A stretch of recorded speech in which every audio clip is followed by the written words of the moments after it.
Sam Adonai Yusuf Hamasia. Om Swastiastu. Namo Buddhaya, semoga semua makhluk hidup berbahagia. Dan Assalamualaikum warahmatullahi wabarakatuh. Warobinna Yasu Almasih. Pada kesempatan kali ini saya ingin membahas mengenai pemilu. Politisi-politisi jahat, mereka tidak ingin kehilangan momen apapun agar mereka tetap diingat di ingatan pemilihnya. Beberapa waktu yang lalu mereka ingin memaksakan supaya pilkada tahun 2022 dan 2023 diselenggarakan. Tapi itu gagal karena Presiden Jokowi ingin supaya Undang-Undang Nomor 7 Tahun 2017 itu dilaksanakan terlebih dahulu, baru kemudian direvisi, bukan kemudian untuk kepentingan sesaat direvisi, padahal undang-undang itu belum dilaksanakan.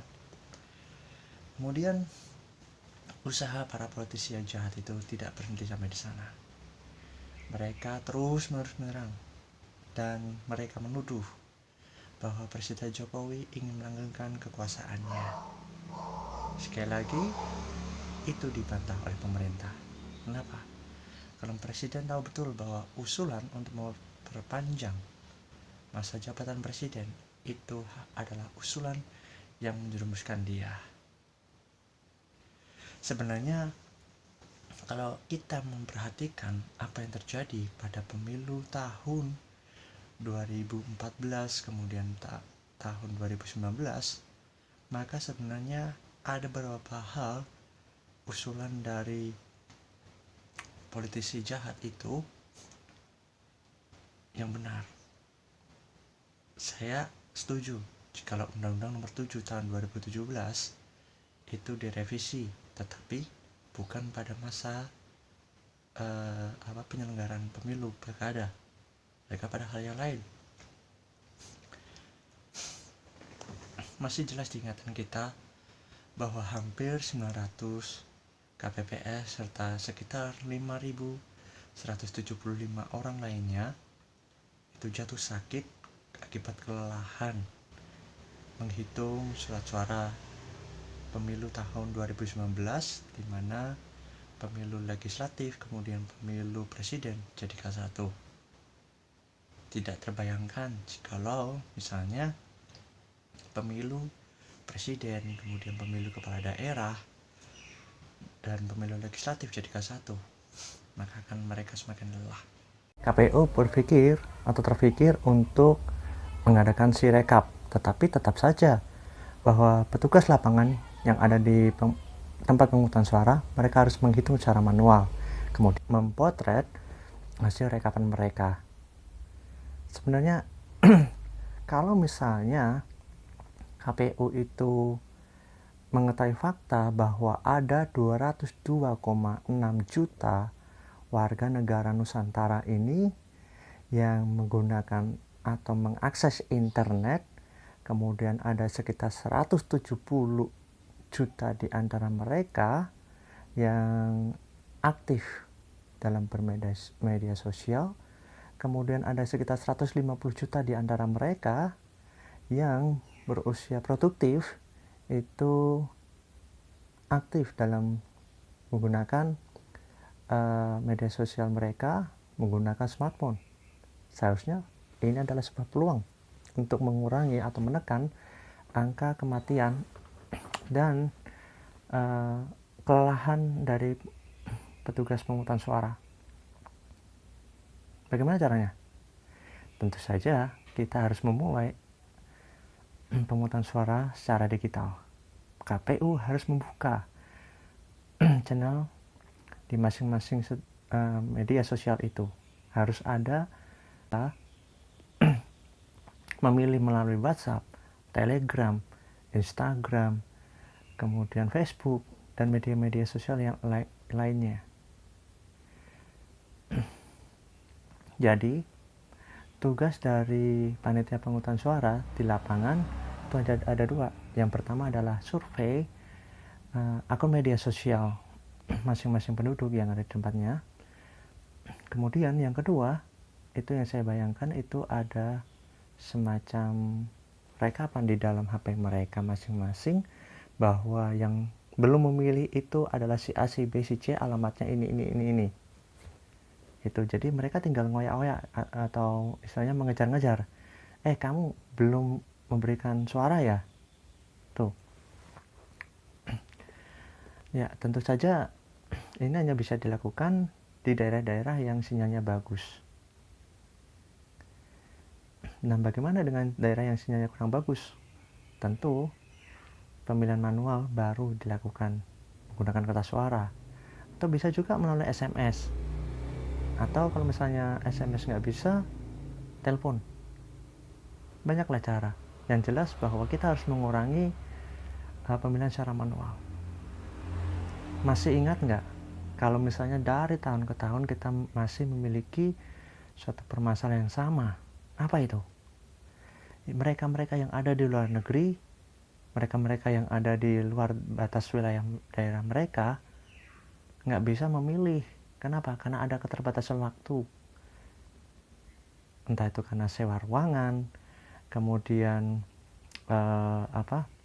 mereka harus kembali ke daerah asal mereka, nggak bisa. Tetapi dengan adanya pemilihan secara digital ini, maka mereka bisa memilih kapanpun dan dimanapun, asalkan tidak melebihi pukul 00 waktu setempat untuk memberikan suara.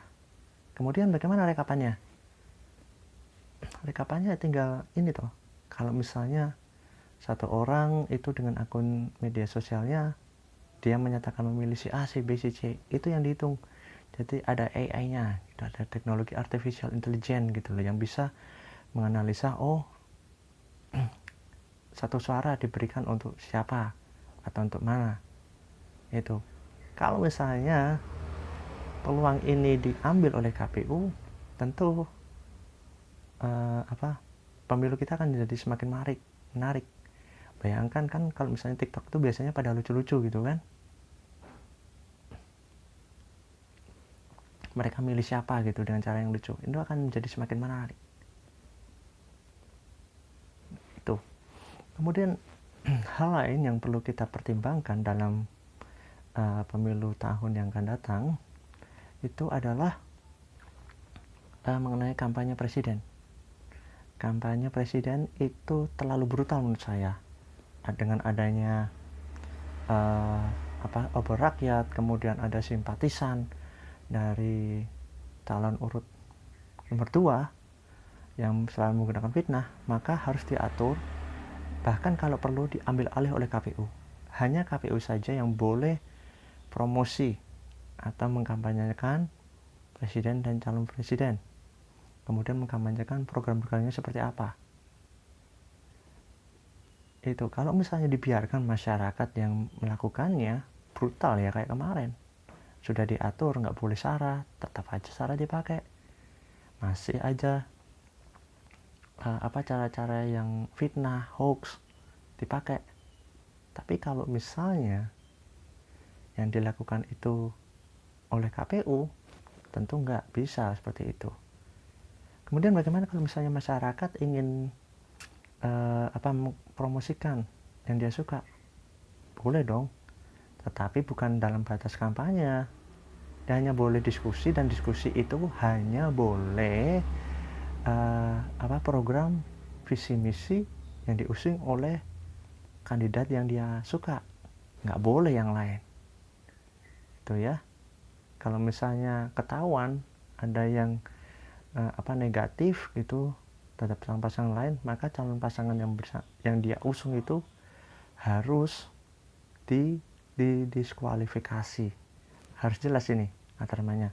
Sekali pakai hoax, sekali pakai fitnah, kampanye hitam, diskualifikasi calon pasangannya yang dia usung. Jadi harus hati-hati ini. Apakah ada yang mengatur seperti itu? Nggak ada. Atau mungkin belum ada. Berkaitan dengan kampanye presiden juga, ini saya pikir akan jauh lebih menarik kalau misalnya bukan hanya sekedar debat, melainkan praktek langsung di lapangan. Jadi setiap kandidat dia harus punya list menterinya itu siapa-siapa. Kemudian menterinya itu diberikan tugas sesuai dengan bidangnya masing-masing. Misalnya Kementerian Perhubungan, dia harus diberikan tugas, masing-masing kandidat dia harus diberikan tantangan menyelesaikan masalah kemacetan yang luar biasa, bisa di satu wilayah yang sama atau wilayah yang berbeda. Kemudian untuk masalah Menko Perekonomian misalnya, staf Menteri Keuangan misalnya, mereka harus diberikan tugas untuk mengentaskan kemiskinan di masyarakat yang miskin banget, kemiskinannya itu benar-benar akut. Kemudian untuk Menteri Agama misalnya, mereka diberikan tugas untuk mencari orang-orang radikal, kemudian diubah menjadi orang yang tidak radikal. Bisa juga masa-masa yang lainnya. Itu. Pokoknya sesuai dengan situasi dan kondisi terkini masyarakat Indonesia saat itu. Menteri Pertahanan misalnya, dia harus diberikan tugas bagaimana caranya supaya orang-orang asing itu dia tidak bisa menyusupkan kapal nelayannya, tidak bisa menyusupkan peralatan militernya ke wilayah Indonesia. Semuanya bisa dilangsungkan dalam waktu 1 tahun. Jadi nggak cuma 1 jam 2 jam, nggak adil. Kalau misalnya masalah bangsa ini ditentukan hanya dalam waktu sepanjang perdebatan. Enggak. Jadi masyarakat juga akan mengambil keuntungan gitu loh dengan adanya hal praktek langsung di lapangan ini. Jadi setidaknya masyarakat bisa tahu, oh yang akan dilakukan itu seperti ini. Kemudian kalau misalnya benar-benar berhasil, berarti setidaknya ada satu wilayah dia akan berkurang masalahnya. Itu menarik kan? Hal yang terakhir yang ada di benak saya adalah naik kampanye atau waktu perkenalan bagi partai politik. Menurut saya juga nggak adil, karena partai yang sudah eksis kan mereka sudah dikenal masyarakat, paling berbeda nomor urutnya aja.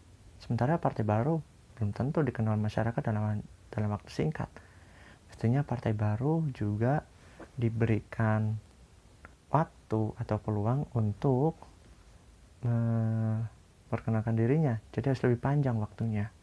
Sementara itu, di sisi lain mereka juga harus lolos dari hadangan sebesar 2,5% hingga 4% suara, bahkan akan ditingkatkan menjadi 7% suara oleh partai politik senior yang lolos dengan batasan suara nasional sebesar 2 dan 3% suara nasional. Electoral threshold seperti itu kuno buat saya. Kenapa? Karena ya lagi-lagi partai itu yang berlaga, lagi-lagi orang itu yang jadi anggota legislatifnya. Apakah partai baru tidak ada orang yang berkualitas? Jadi menurut saya sebaiknya memang semua partai politik yang memenuhi katakanlah angka bilangan pembagi pemilih, mereka bolehlah masuk ke Senayan, kemudian mereka juga boleh berlaga di pemilu selanjutnya. Kemudian bagaimana cara penilaiannya? Penilaiannya gampang. Jadi kita menilai berdasarkan apa yang sudah dilakukan oleh partai, elit partai, serta pendukung partai yang bersangkutan. Kalau misalnya ada elit partai yang bersangkutan itu yang korupsi, kemudian ada pendukungnya yang memakai hoax, fitnah, kemudian bahkan banyak bolos, kemudian mendukung khilafah, bahkan garis keras, terus mereka juga gemar sekali membuat gaduh politik. Itu mestinya itulah yang dilarang. Jadi secara kualitas, bukan secara kuantitas membatasi. Saya setuju kalau misalnya partai politik kita itu terlalu banyak, tetapi yang kerja cuma sedikit dari antara yang banyak itu, yang udah masuk itu. Sisanya cuma diam. Atau mungkin kalau misalnya benar-benar kerja, ngaco, bikin fitnah, sukanya asal dalam menentang pemerintah. Ini yang harus diatur. Supaya apa? Supaya partai politik itu benar-benar menjaga kelakuan dari para kader, orang-orang yang masuk ke dalam parlemen. Sekian dari saya, kita akan berjumpa lagi di waktu yang akan datang. Ciao.